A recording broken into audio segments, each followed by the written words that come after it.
no matter who you are or where you are on your life journey. A very special welcome to our visitors and guests who are with us for the first time today. We are so very honored by your presence, and we hope that following our service, all of you, family, friends, guests, visitors alike, will join us in the fellowship hall, which is through these double doors to my right here, for a time of some refreshments and informal conversation, plus the opportunity to visit some tables that are set up there so that you can sign up for some of our many outings and programs and various offerings, including our young people continue to raise money to help support the children of Uganda, and they are having a bake sale. And I know that several of the kids were over at my house yesterday baking. Let me encourage you to purchase something so I don't eat anymore, okay? So please do so in the fellowship hall. We also have in our pews some red pads. These are for us to have you sign in so that we might know that you were with us today. And visitors and guests, we'd appreciate any information you might be willing to give us so that we can send you a church newsletter throughout the week so you can catch a glimpse of all of our many activities. So please pick it up, sign in, send it down the pew, send it back. And as I always say, check the names of those around you so we can greet each other by name during and following this service.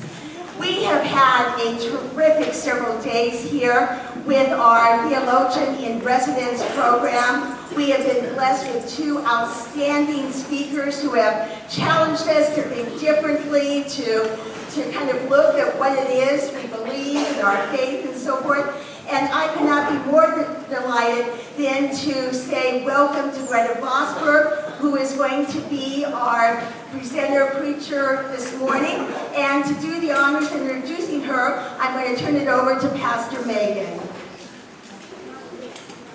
Good morning.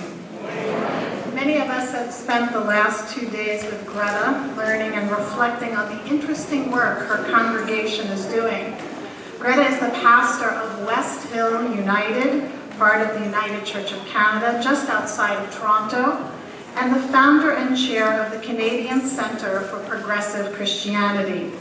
Her first book, With or Without God, Why the Way We Live is More Important Than What We Believe, is a Canadian national bestseller and one of Amazon's top 25 books that caused a commotion. In 2009, Gretta was named one of the most compelling women in Canada by More magazine. Amen, What Prayer Can Mean in a World Beyond Belief is her latest book. I would also like to introduce you to Scott Kern. Scott is a musician, composer, director of music at West Hill United, and you will be hearing from him later. He is also Gretta's husband. Please join me in welcoming them both today.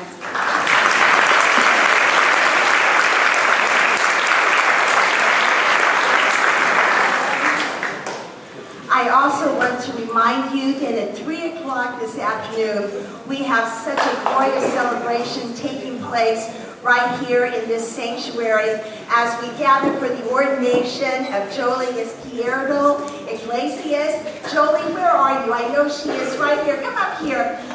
Some of you have not met Jolie. She's a fairly new member of our church.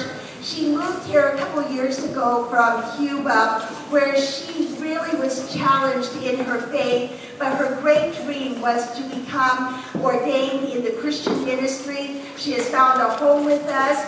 We have found her through the Florida Conference of the United Church of Christ, fit for ministry, and this afternoon at 3 o'clock, we are going to ordain her. So I hope all of you will gather and celebrate with Jolie, and for us as a church family that we have someone like her among us. There will be a reception afterwards, but won't you join me in celebrating and saying all the best to you, Jolie.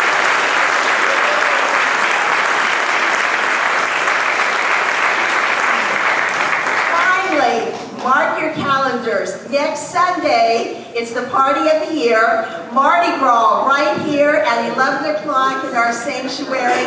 I really do hope you will come, and not just come in your regular clothes, but in boas and beads and masks and whatever, to help us celebrate before we come to the more somber, quiet days of Lent. I look forward to seeing all of you back here next Sunday. And so, friends, in the beauty of this day and the joy of this community which we share, let us gather now in a time of worship.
Please rise as you're able for this morning's call to worship.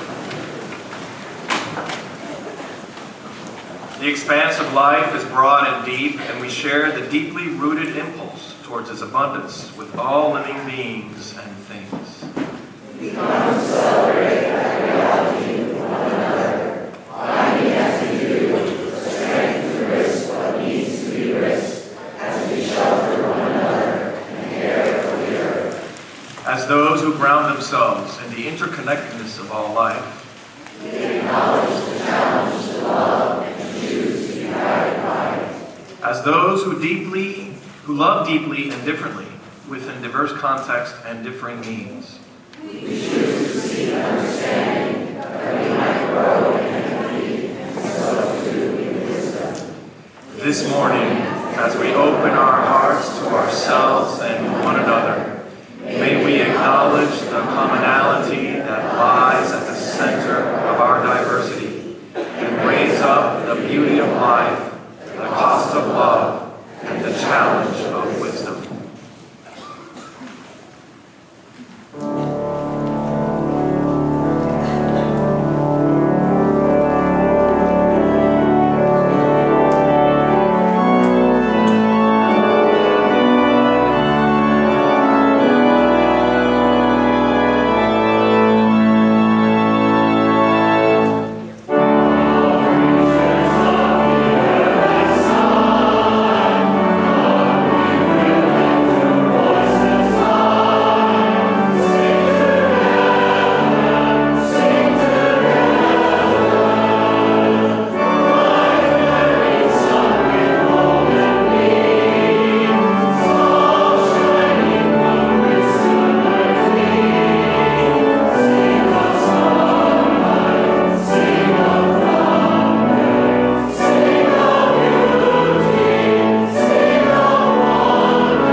We have joined our voices together in song, let us also join them in prayer. In this place of love,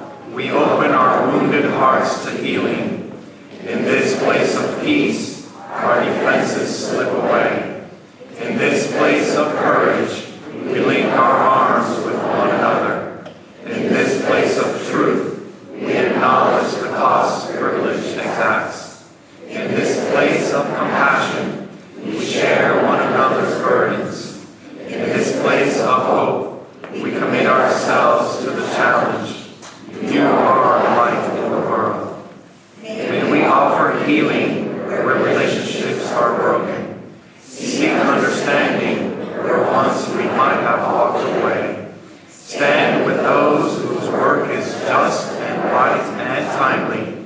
Speak truth to power, even when our own might be diminished, and shift the weight of sadness, loss, and heartache, so it is not to mourn alone.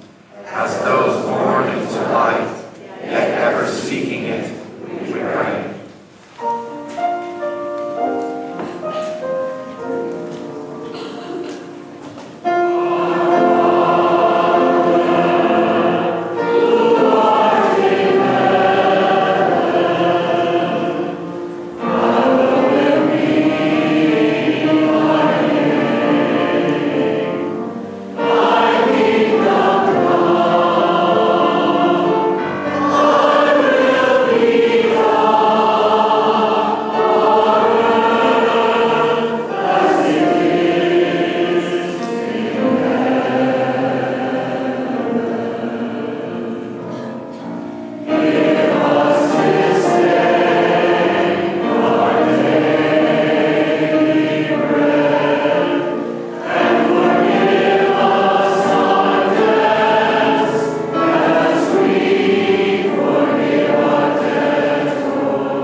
This is a place of peace, a place where all are welcome. Let us greet one another with an ancient sign of peace, meaning literally, I bow to you.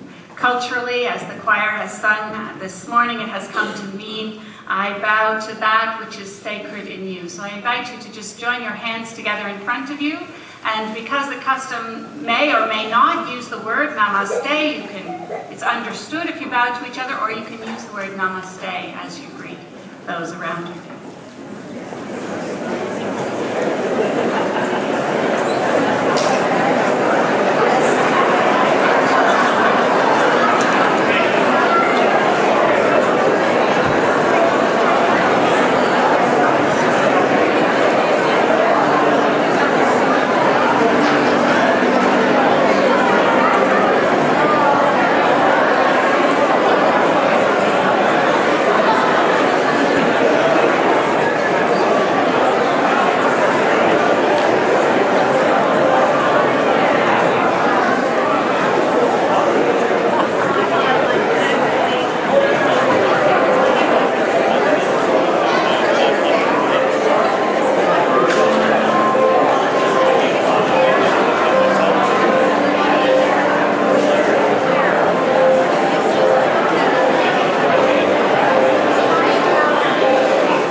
liabilities of history is that all too many people fail to remain awake through great periods of social change.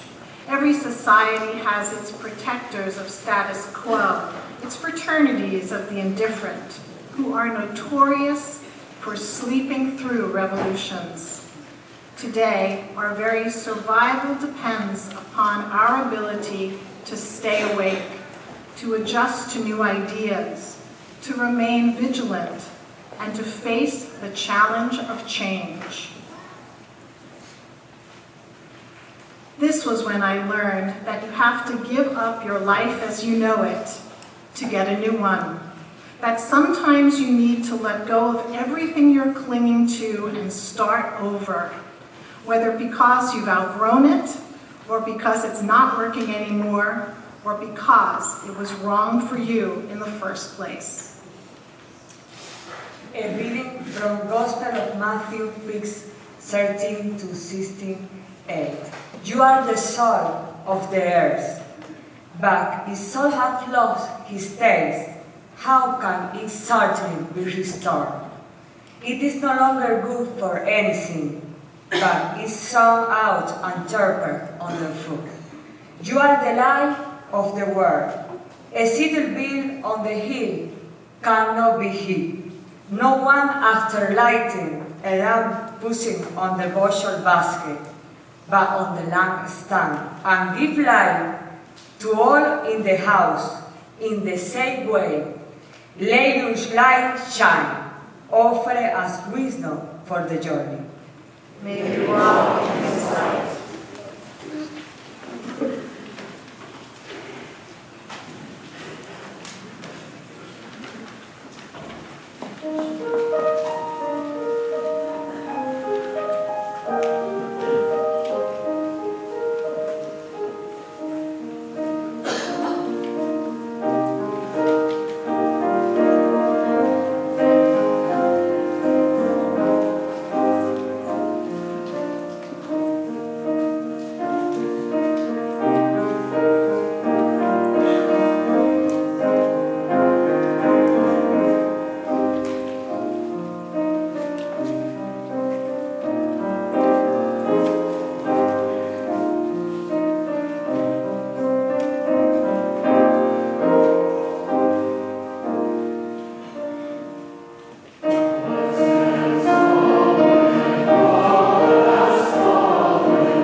to have opened this service with incredible music that you have shared has just been so uplifting. So I am extremely grateful to the choir and the music leadership for the gift that you have given me and Scott, and I'm sure everyone who is in this place today.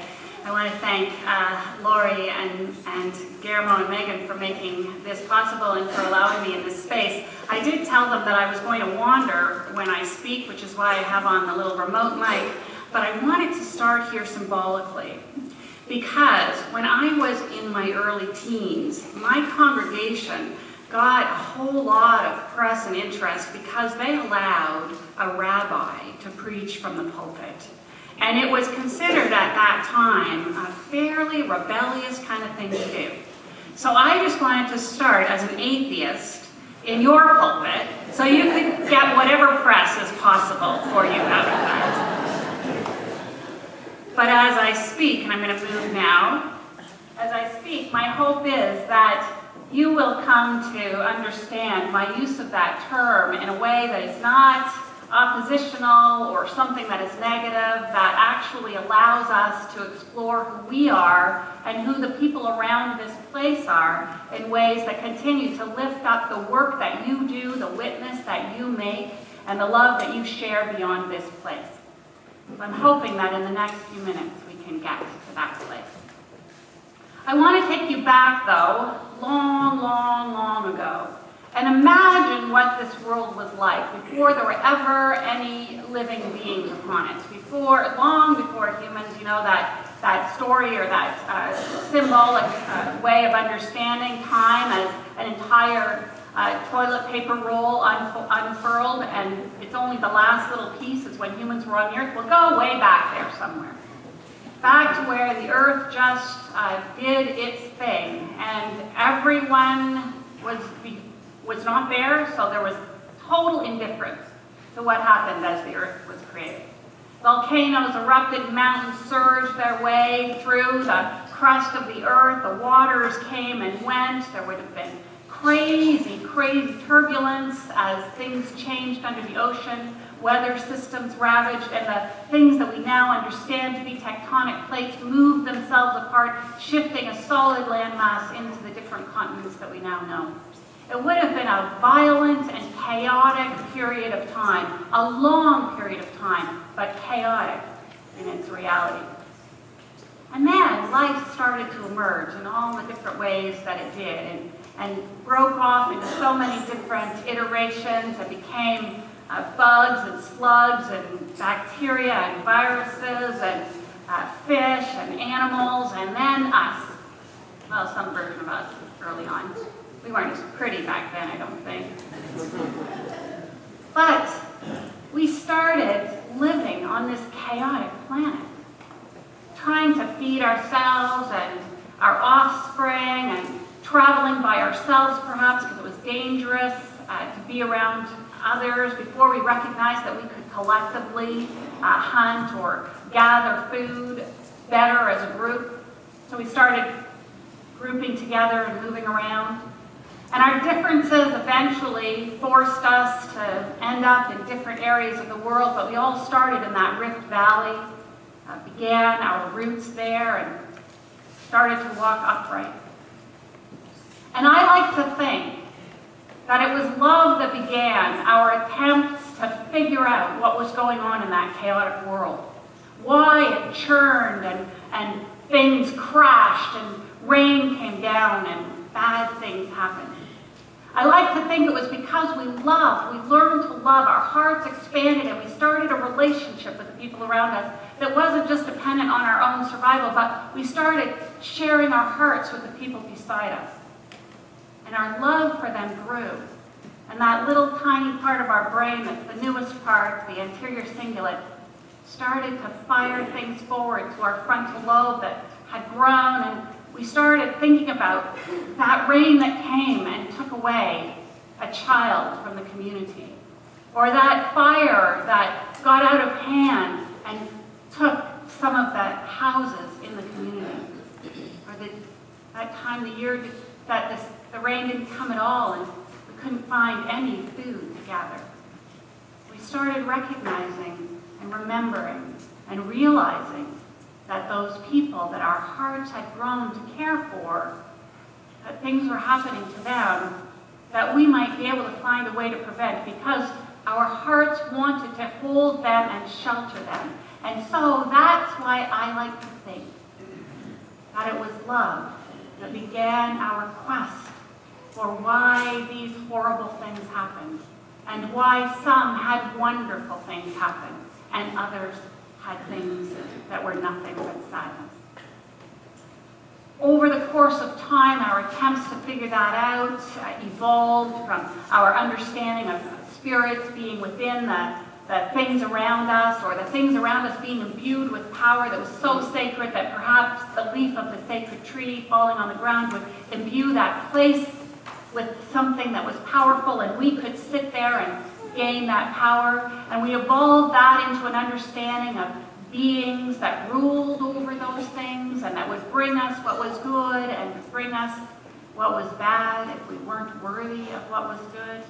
We thought about it, and we thought about it, and we tried to make sense of it, and we came up with some of these theories, much like the theory of gravity that was come up with long, long, long after that, but a theory that would help us make sense of what was going on, of why sometimes the things that happened made our hearts sing with joy, and why sometimes the things that happened made us very, very sad.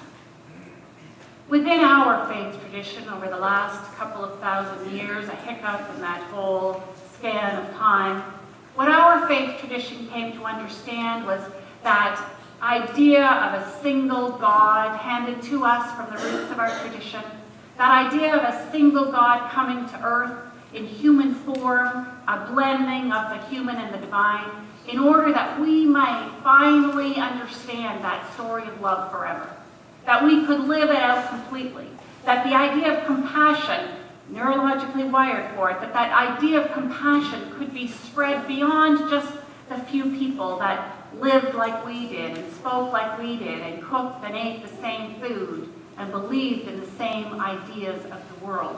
Beyond that, that we could spread our compassion beyond that small group to the whole of the world. That beyond a group that just, was the one that made that message come into the world, that everyone could bring that message into the world, that we could all be vehicles for love and compassion, making it into this world.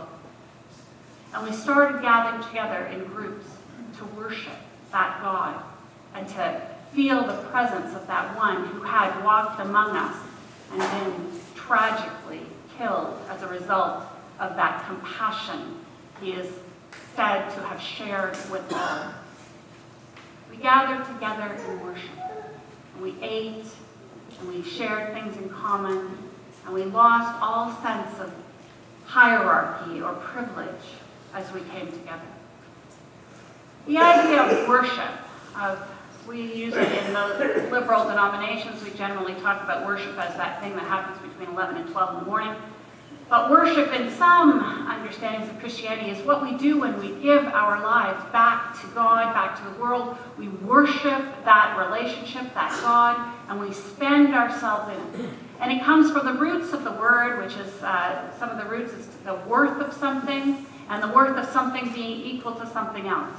So if you think of those scales and you put on this scale, what is worth that being that we believe gave our lives, all goodness, everything, the tests and the challenges and all life to us, our whole lives to us. The only thing then that we could give back was our whole life. That's the only thing that would positively answer that question of what is worth. So worship was the giving back of the whole of our lives to God. If, as many people in this world recognize, that giving back of our life is that living out of compassion, that sharing of what is ours, that being devoted to justice and making sure that it comes about for those, especially those who have no voice to bring it about themselves, of shattering barriers that have caused oppression and ideas that continue to create divisions in the human family. If our lives are about those things, if that's what we're pouring our lives into, then it becomes balanced. It becomes balanced there. And all of those things that we do as a result of the goodness that we have received are all on here. Now, I know that the work that you do is incredibly powerful. Not just the work from this place, but the exponential work that happens as a result of what happens in this place, but that each of you carries on in your life. I often think of that as this grand halo of possibility and of beauty that's lived out by a congregation as each individual goes out and transforms the world themselves in the ways that they are talented and skilled and gifted to do. And so that weight is big, it's solid, it's great, great power. But the work that you do and the work that happens here and the inspiration is currently framed for a small group of people, a small portion of the population. And the portion of the population for whom the language that we have long spoken of that love, and the symbols and the stories through which we have come to understand it, mean less and less. The nuns, N-O-N-E-S, as Diana Butler-Bass has named them, who identify on the census as not having any religious belief at all, grows by leaps and bounds compared to every other category, aside from those that are maybe being added to by immigration. They want to live this way, or we want them to live this way. We look at the world and we see some of the catastrophes that are coming at us, uncontrolled, out of control. The idea of climate change, of peak oil if we haven't already passed it, of population peaks as well, of the loss of some of our social cohesion that has been brought to us through religious institutions. So we know that what goes on the whole of our lives, has to be given out. We have to give the whole of our lives to fix some of those questions. But what do we put on this side? We are here now. We want all our time and our energy and resources to go here. But we want to inspire beyond just what our language and our tradition inspires. We need everyone working on these challenges.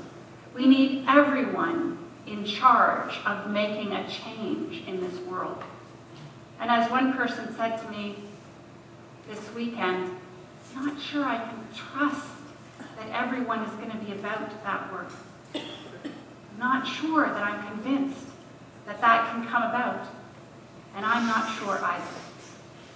But that is why I think it is so important that we have in our spaces those people for whom our story doesn't make any sense anymore. Our words no longer have value. Where the word God may or may not be important to some, where some may believe in God that is a being, a supernatural being that can intervene in the world and challenge us to live with justice and compassion, or where the word God can mean, as I have long believed it to mean, something that we create in the world when we make the relationships between us sacred. Where all of those people can be in this room, along with those people who really don't care about the word God at all. Because the balance, when you take God off this one, the only way you can balance the value of life in its fullest for all of us, is to put on this those things that we have experienced in our lives that we have named God before. And so if we lose the word God, just like what happened when I was a young teenager, no one in that congregation became Jewish.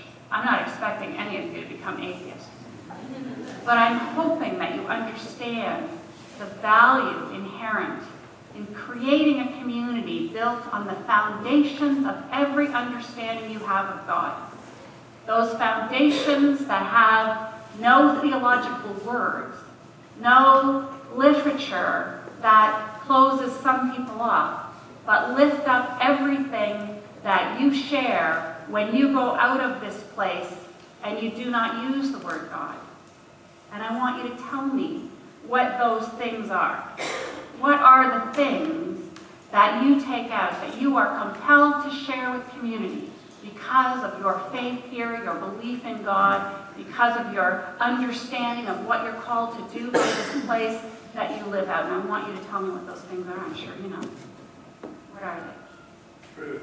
Truth. Respect. Respect. Compassion. A smile. Forgiveness, a smile. Love. Work. Friendship, generosity. Discipline. Consciousness. Gratitude and kindness. Selflessness, humility. Commitment. Forgiveness, commitment, sorry. Commitment. Right away at a stop sign. Sorry? Okay, everyone heard that but me. Right of way at the stop sign, yes. Lovely. That's right. You have just described exactly what a community with or without God can be. A community that lifts up those values that are inherent in our belief in God, that are inherent in what we understand Christianity has meant for us. And you have broadened it to a community that can welcome those who do not know those stories and do not find value in them. You don't have to give those stories up at all. You simply have to talk about the things that have been lifted up in you, that vibrate within your heart because of those stories and the way they have been told in this place, because of the gift they have been to you and to your families and to your forebears. Gifts that are so deeply, deeply needed in our world today. And so I leave that question with you. What would it take to be a community with or without God? A community with and without God. A community built on the values that you find foundational in your faith. And may you ever give way at a stop sign. Thank you.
Brothers and sisters, it is in community that we learn who we truly are.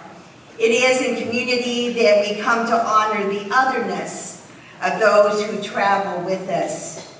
In community, we become bound to one another by a connection deeper than words. And so we pause for a few moments to intentionally recognize, remember, and to lift before the other those needs, concerns, and joys that we not only hold within us as individuals, but which we recognize and acknowledge in the other. So this morning, as I share your concerns and joys, after each one, I will say, in this time of need, and in turn, I invite you to respond by saying, may love abound. In this time of need, may love abound. Let us pray.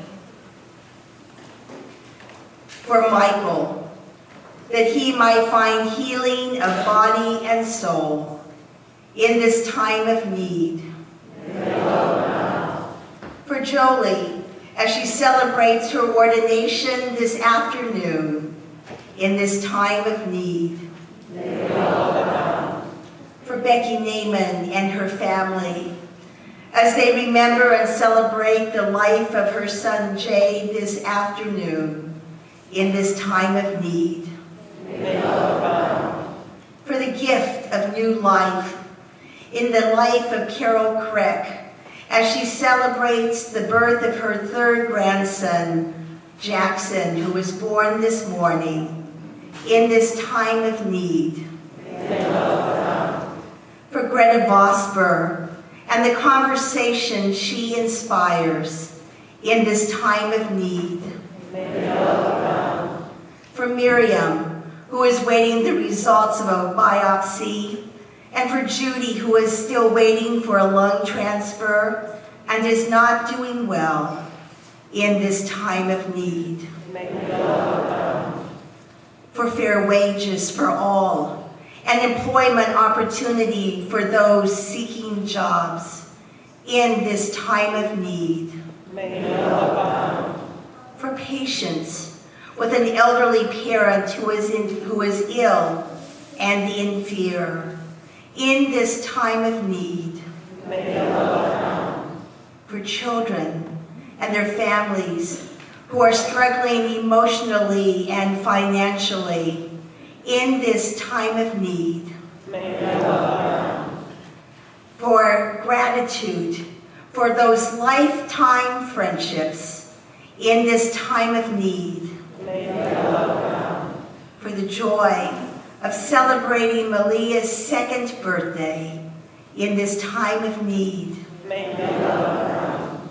For all children, especially teens who need guidance and patience through the trials they endure in this time of need. May love abound. For Kay Farringer, who has arrived home after her surgery and her time in rehab.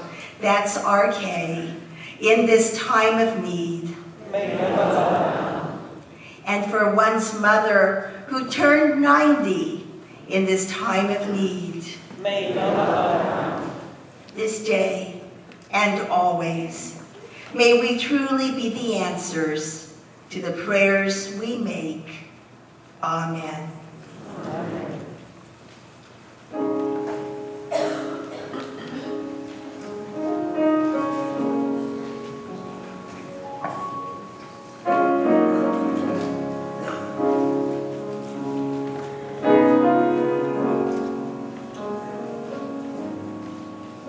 When you're down and out,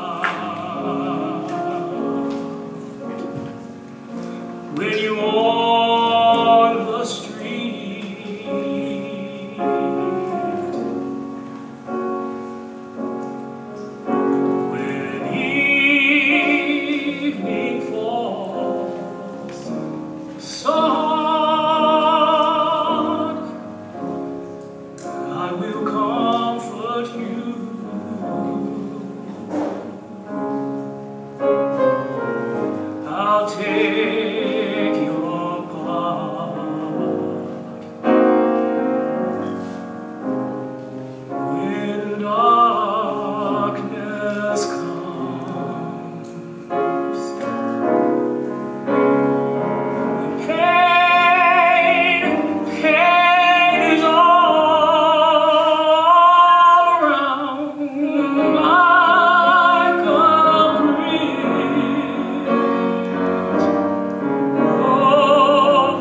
Because in this time of worship, we are here to give ourselves entirely.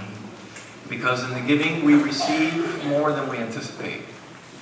Because there's an entire community looking at this church for leadership, benevolence, and for hope. We ask that you give and you give generously. That you give so that this church can do its work and its ministries of mission here among us and beyond. Would the ushers please come forward to receive the morning offering?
These are gifts, are symbols of our lives, for we have poured out our moments in exchange for them.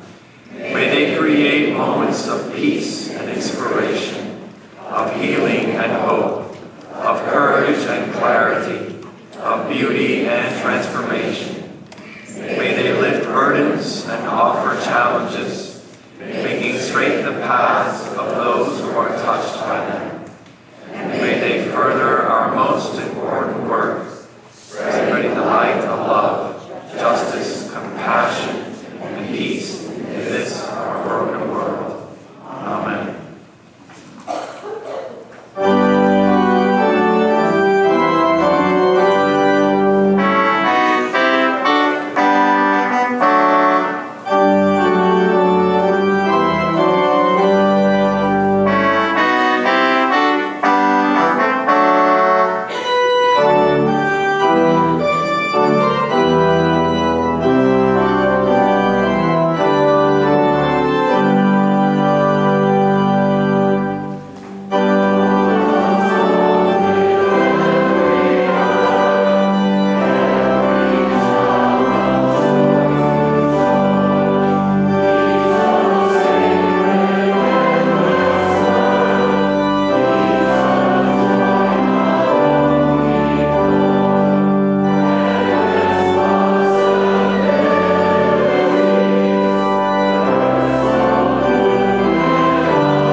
world. May we find our road and walk it with confidence. At home with your household, may we be honest and responsive. At school and work and in all our activities, May we be courageous and strong. in everything we do this week. May we show compassion and love. And as we do, remember that Jesus